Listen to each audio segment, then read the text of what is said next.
L'auteur russe Eduard Ouspensky, père de Tchebourachka, est mort. L'écrivain Eduard Ouspensky en 2005 à Saint-Pétersbourg. Kirill KUDRYAVTSEV, AFP. L'écrivain russe Eduard Ouspensky, auteur de livres populaires pour enfants, est mort ce mercredi à Moscou à l'âge de 80 ans.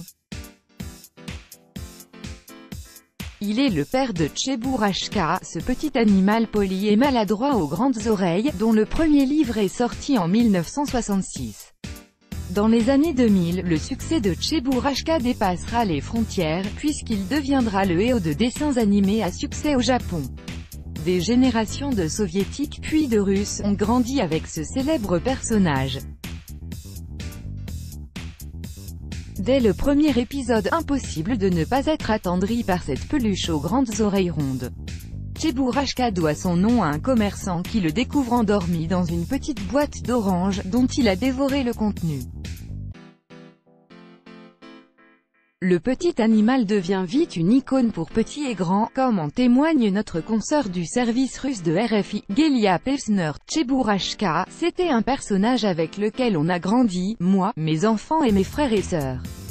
C'est un personnage qui se détachait énormément du paysage de la littérature, de la télévision enfantine pour la Russie parce que c'était drôle, ce n'était pas politisé, ce n'était pas lié à l'idéologie. C'était tendre, émouvant, une peluche à l'effigie de Tchebourachka. Martin Abeglen, CC, Wikipédia. Eduard Ouspensky n'a pas toujours écrit pour les enfants, il avait commencé sa carrière comme auteur satirique dans des éditions pour adultes. Mais après avoir été confronté à la censure soviétique, il se lancera dans la littérature pour enfants, où il était plus facile de contourner la censure, sans pour autant renoncer à transmettre son message. Il disait qu'il était le prophète des vérités simples, poursuit Gelia Pevsner.